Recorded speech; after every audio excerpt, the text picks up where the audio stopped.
Já tem uma psicóloga junguiana, nossa parceira, já tem alguns anos, né? 2 ou 3 anos, né? Ela dá aula também para nós, mas o forte mesmo dela, além da aula, são os cursos junguianos. Nós já falamos algumas vezes para vocês e que algumas pessoas aqui da sala já fizeram. Quem é que já fez curso com a Gelta aqui?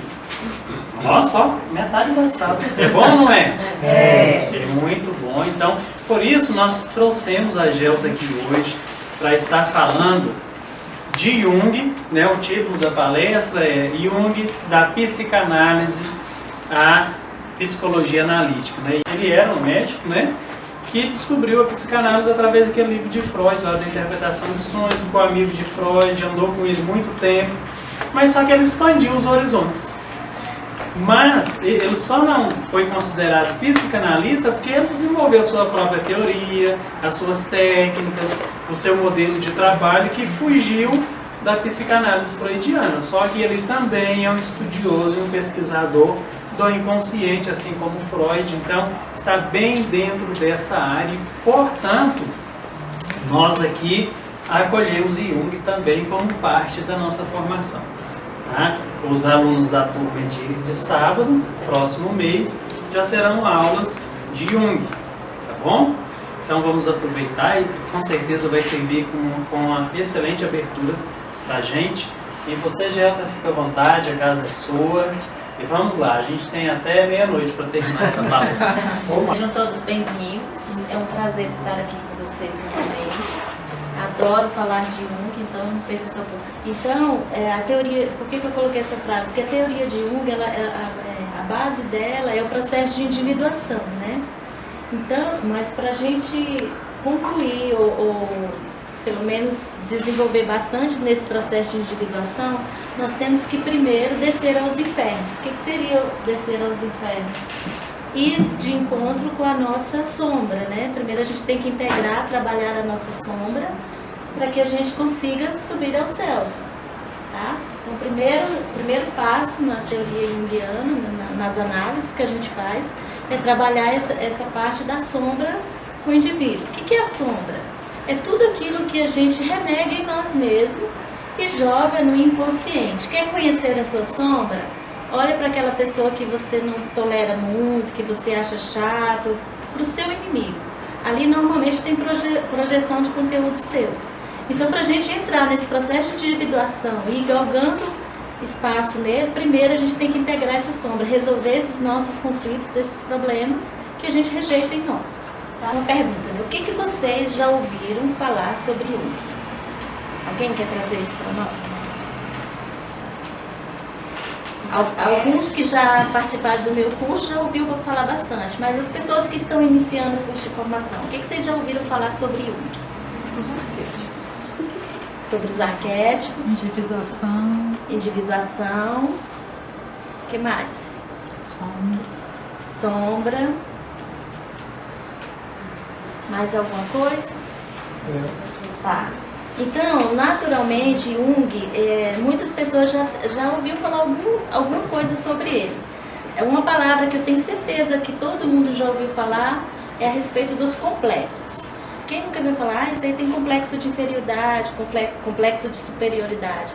Esse é um termo que quem trouxe para nós, quem trouxe essa estrutura foi Jung, né, que desenvolveu esse termo. A psicologia analítica de Jung. Então, a base da psicologia analítica de Jung, ela é freudiana, ela é a psicanálise. Então, para que você estude a teoria junguiana, ele é analista, né, mas de base psicanalista. Então, ele estudou toda a psicanálise, né, a teoria dele. Para a gente trabalhar no consultório com a teoria dele, a gente precisa das bases teóricas da psicanálise, entendeu? É como se tem a teoria freudiana e logo após inicia a teoria junguiana.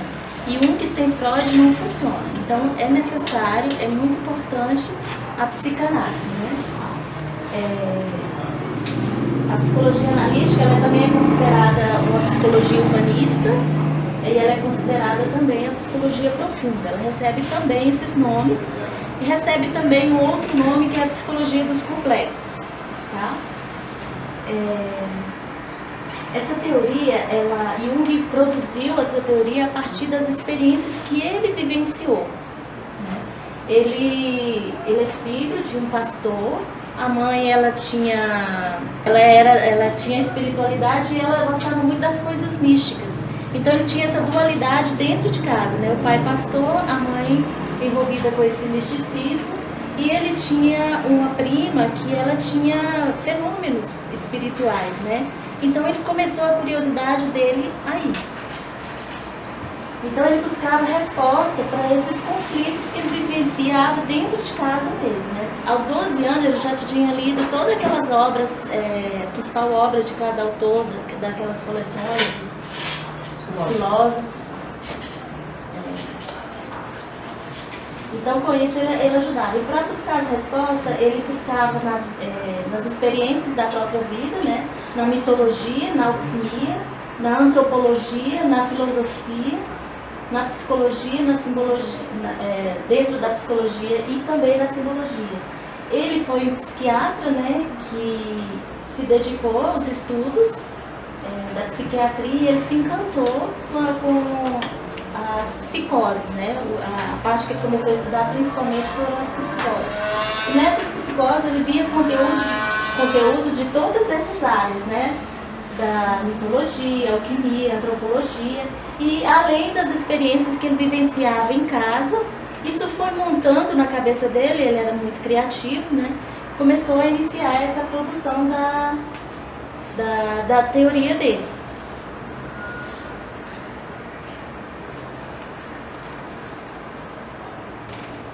O pensamento junguiano, ele é muito profundo e complexo. É um pensamento circular. Ele faz pontes em diversos caminhos e áreas. Quando você pegar um livro do Jung, escrito por ele para ler, é muito difícil, é bem confuso. Porque ele vai na filosofia, daqui a pouco ele está na religião, ele vai na antropologia, ele volta para a psicologia, isso tudo dentro de um contexto. Ele não era muito preocupado, ele não escreveu de uma forma didática, para passar para outras pessoas. Ele escreveu dentro daquilo que ele acreditava. Então, como ele tinha muito conhecimento, um vasto conhecimento dos filósofos, das religiões, da mitologia, da alquimia, então ele circulava por esses conhecimentos normalmente. Então ele não se preocupava em passar uma informação didática. Tanto é, para a gente ter uma compreensão melhor de Jung, é melhor que a gente leia autores que escreveram sobre ele, para depois entrar na obra dele, porque é bem difícil a compreensão. Quando a gente começa a ler o livro dele, a gente fica até cansada, desmotivada. Mas ali é porque ele realmente circula em vários campos do conhecimento dentro de um mesmo texto e com a maior facilidade, né? Ele criou um modelo de psicologia muito completo. Ele vê o ser humano como um ser espiritual. Completo porque as psicologias, as outras teorias, por exemplo a comportamental, às vezes eles trabalham até determinado ponto. Eles trabalham com a psique dentro dos traumas, dos complexos, mas trabalhando só mais a questão do aqui e agora. Ele não, a teoria dele, o projeto dele, ele vê o homem como um ser na totalidade, início, meio e fim. A teoria dele tem esse processo de desenvolvimento. E ele vê, por exemplo, Freud, ele tinha a visão do homem como se fosse uma tábula rasa. Ele foi se constituindo, toda a problemática, os traumas foram criados a partir do nascimento, né?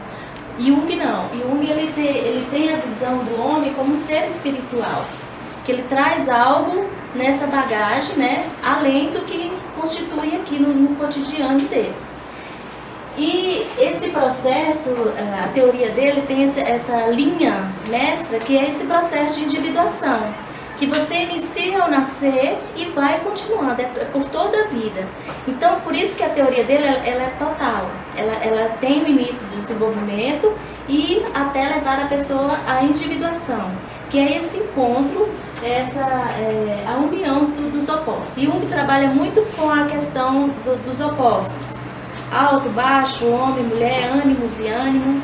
Então, dentro do desenvolvimento dele, vai chegar um ponto que essa pessoa vai chegar na unificação, na união desses opostos dentro dele. E ele vai chegar à plenitude, que seria o encontro com o self. tá? Tem as estruturas. E nem todas as teorias trazem isso, elas trabalham a problemática do paciente, elas não têm essa visão de fim, essa visão de individuação, de completude. E a dele não. O objetivo é iniciar nesse processo, desenvolver e concluir no processo de individuação. Tá? Ele estudava a si mesmo, suas visões, seus sonhos, seus pacientes, para então formular seus pensamentos sobre o funcionamento da alma humana.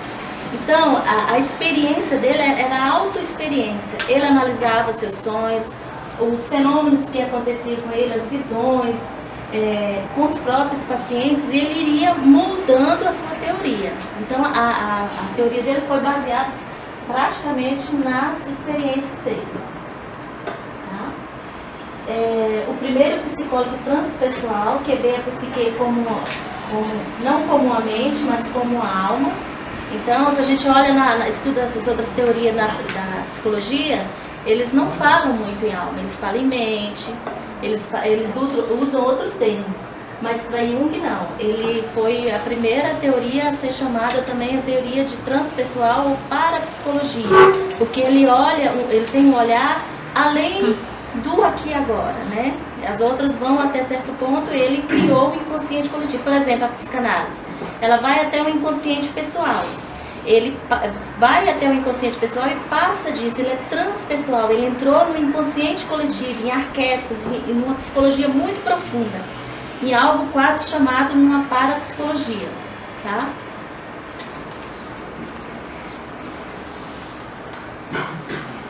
Ele é um cientista empírico, né?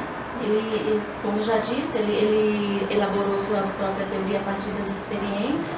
Ele trabalhou no hospital psiquiátrico, onde não buscava dar diagnóstico. Uma coisa muito importante na psicologia junguiana é porque muitas teorias trabalham o diagnóstico da pessoa, trabalha o nome da doença, o rótulo. Ele não se preocupava com isso, ele não olhava o diagnóstico, ele não olhava o laudo.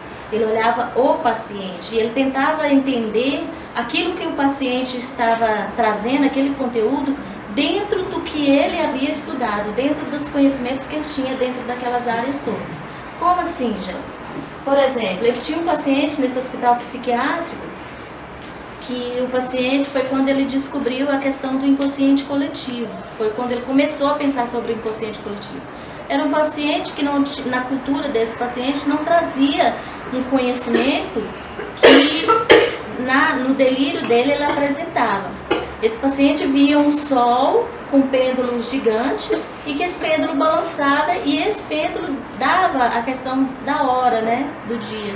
Então isso ele relacionou com um evento, né, de muito lá dos nossos primórdios do relógio do tempo, né, que como que aquele paciente no estado psicótico, no estado adoecido, iria trazer aquela imagem, que também na época tinha como Deus Sol, né?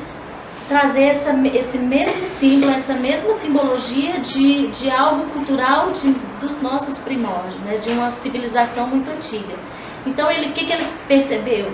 Que dependendo da profundidade que a pessoa entra no inconsciente, ela vai acessar arquétipos, ela vai acessar conteúdos que são considerados universais. Por exemplo, os arquétipos, a gente tem, como a colega falou, o arquétipo da grande mãe, dependendo da cultura, ele vai aparecer de um jeito. E uma pessoa que não tem conhecimento de determinada cultura pode acessar aquele arquétipo no seu inconsciente. Então ele descobriu aí um inconsciente coletivo, né, a partir disso.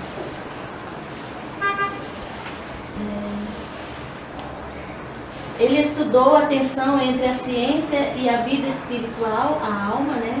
Porque como ele foi um cientista empírico, então ele procurou a questão relacionar a ciência com a vida espiritual, com a alma.